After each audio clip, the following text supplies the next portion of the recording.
Hey guys, Dr. Eric here, your fitness physician and your peptide doc. I'm continuing on my series of peptides and introductions to same. We will talk about the GHRPs. I got a little ahead of myself because I forgot to go into the detail of the GHRHs. So just a quick reminder. So I'm going to go through a few of these and then we'll get into the details. So the GHRHs, some of them, one of the first ones to be discovered is called Hormone. But that's been used for some time, but now that we've developed even better ones, some of the other ones we'll talk about are Hormone, what we call CJC 1295 and Mod GRF 129, and Tesamorelin, some of the more popular ones and most common ones.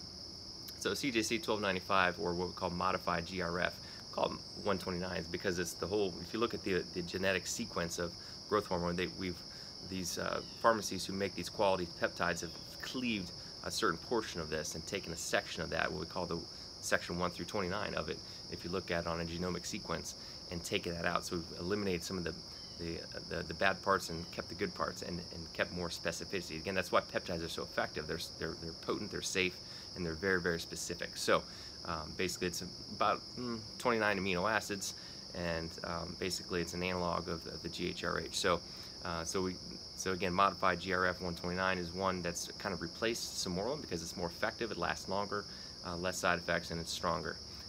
It's also known as CJC 1295 without DAC. DAC is a drug affinity complex which makes it last longer. We don't use that too much because it lasts too long, and not that it's going to cause anything bad per se, but it can get into raising your IGF and other levels a little too much too long. There is a use for that in a certain time and a place, but I think for the most part maintaining the circadian rhythms is key. So I tend to use that mostly the Mod GRF 129 without the DAC. So half-life roughly around 30 minutes. Again, it's longer acting than Hormone. It improves the growth hormone levels, improves those actions on the growth hormone and the GHRH receptors that I talked about in the last video. So basically, improving that peak, those natural circadian rhythms. There's no real bump in IGF. You know, it's basically you're producing the natural pump. You're putting it back in the normal range. You're not producing a super physiologic bump in growth hormone or IGF. Again, you're making it more of a natural flow. If you're low, it'll make it better. Obviously, if you're high, you probably don't need it in the first place. But again, keeping that normal range. So there's not a big prolonged bump, and therefore there's no concern about these things we talked about before with side effects and cancer and things like that. So a lot of things for use, again, useful for slowing down the aging process, what we call quote-unquote anti-aging, helping with stem cells, muscle cells, liver, fibroblasts, which are the tissues in the tendons and the connective tissues, fat, bone, improve all these things I talked about in the last video. So typically we use about 100 micrograms is about the saturation dose. You don't want to do any more of this because it's not going to help. I know a lot of people think more is better, but that's not always the case. You know, a lot of patients do well with just 50 micrograms, and then take it at night. And I'll get into the dosing protocols and how I use it with my patients as well later, but typically 100 micrograms is sufficient. And again, adding more to that just doesn't really do too much. CJC 1295 with DAC is, again, the DAC increases the half-life, makes it last longer. It can elevate growth hormone and IGF levels for several days after a single administration, as compared to the GRF 129, which has a more of a normal pulsatile flow.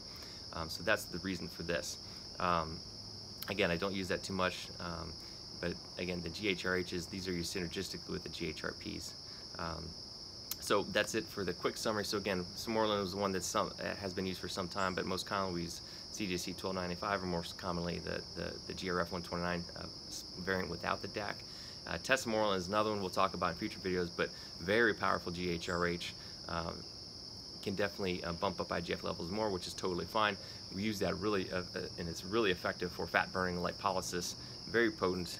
The only downside is it's definitely more expensive than the other ones. So tend to use the CJC a lot more, especially when we combine it with Hormone or other GHRPs. But Tesamorelin definitely has a place, and a lot of times there's an art to this, guys. Sometimes we'll rotate them out in a certain fashion, a certain time frame. So I know a lot of guys just buy things online, and non-medical folks are saying, oh yeah, use this and dose it this way and just have at it. But you know, again, that's the nuance of medicine, guys. You got to have that understanding of biochemistry and treating patients. And again, it's not just the science, it's not just a formula. There's no set protocol. You have to tweak things. There is an art to this, and you have to have a firm understanding. That's why I highly recommend that go to see a qualified age management doctor, a functional medicine doctor who is very experienced and certified with peptides. It doesn't have to be me, it can be anybody, but again, stick with someone who's in the medical field. A lot of non-medical people out there, they provide a lot of great information. I know some of them personally, they do an awesome job, But again, when it comes to the very details of playing around with these things and affecting your body, make sure you see someone who knows, go to them in the end and get these things tweaked. But again, where I was going with that is that, again, there's little tweaks, little subtle things that you can do. It's not just a cookbook approach, but there are little ways to mix and match these in a very certain specific fashion to make them more effective and safer. So that's it for this one, and we'll get into GHRPs next time. All right, take care, guys.